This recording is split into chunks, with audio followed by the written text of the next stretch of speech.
Usman and Kimberly shock with plans to adopt Mahadi, don't get a firm no. Hey guys, nice to see you on my YouTube channel. During the latest episode of 90 Day Fiance, Happily Ever After, Kimberly was still recovering from some news. Usman waited until after she flew out to Nigeria with Jamal to tell her that he hadn't actually told his brother about his adoption plans. Before she had a chance to recover from that bombshell, it was time for Usman to break the news to his brother. Mohammed and Zainab responded to Usman's proposal the only way that anyone could, huh? Kimberly Menzies was not in a great mood with Usman, Sojaboy Kumar when the episode began. Why? Because he had invited her to Nigeria, allowing her to believe that his plan to adopt his nephew was further along than it was. Instead, he had not even discussed the idea of adopting Mahadi with his brother, Mohammed, or his sister-in-law, Zainab. That's a crucial step. It's what separates adoption from kidnapping. Outside, Usman struck up a conversation with Jamal. He only met Kimberly's son recently, but the two are much closer in age. Plus, Jamal is a calm and reasonable guy.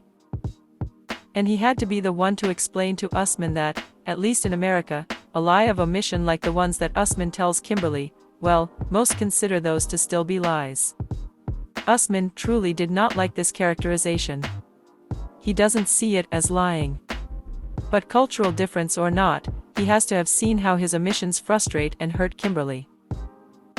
It's like he's tricking her, because he is. Still, good talk with Jamal, right? Apparently not. Usman griped to the camera that Jamal is too much into his mom's business. Those are some strong words coming from a grown man who allows his mother to tell him who, and whether, to marry. Kimberly and Jamal arrived to see Mohammed, Zainab, and Mahadi. They came bearing gifts, not a PS5, this time, but a football. It was sweet to see Jamal play catch with Mahadi. Of course, considering that only 3 of the people present knew that Usman intends for the two to become stepbrothers, there was something unsettling about the entire thing. But, naturally, Usman didn't invite this family gathering just for giggles. Mohammed knew that, obviously, Usman had something to discuss with him. On camera, no less. So he asked why his brother invited them to meet. Nothing could have prepared him for the answer. Usman began by explaining that he doesn't want a second wife.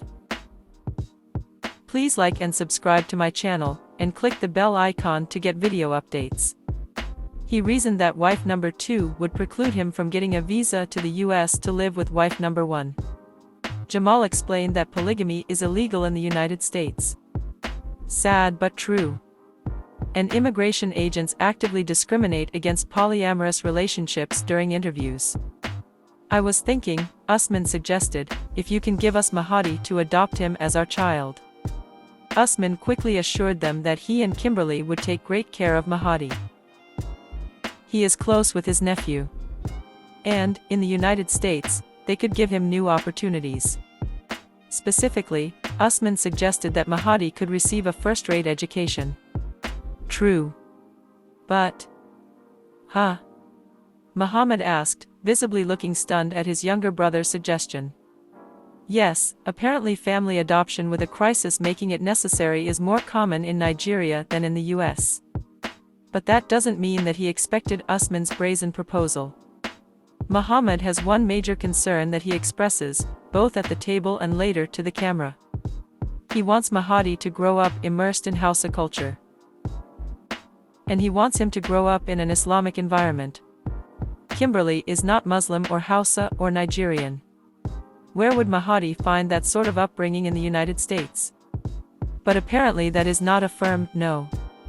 Zainab told the camera that they will have to crowdsource their decision, basically, by asking others. That is an interesting approach to such a major decision. Perhaps there are more factors at play than we are seeing on camera. Meanwhile, Jamal asked an important question. Would Mohammed expect Kimberly to convert to Islam before adopting this precious boy? Because she is not going to do that. And Usman knows that already. Jamal also knows that about his mother. Later, Jamal had an important talk with his mother about his numerous concerns. He feels worried that Kimberly is biting off more than she can chew. "You need to spend more time with Mahadi," he tells his mom. He warns her that she's not being realistic. "These are things you need to think about," he reminds his mom. Jamal has a good head on his shoulders, and he is trying desperately to keep his mother grounded on this wild ride.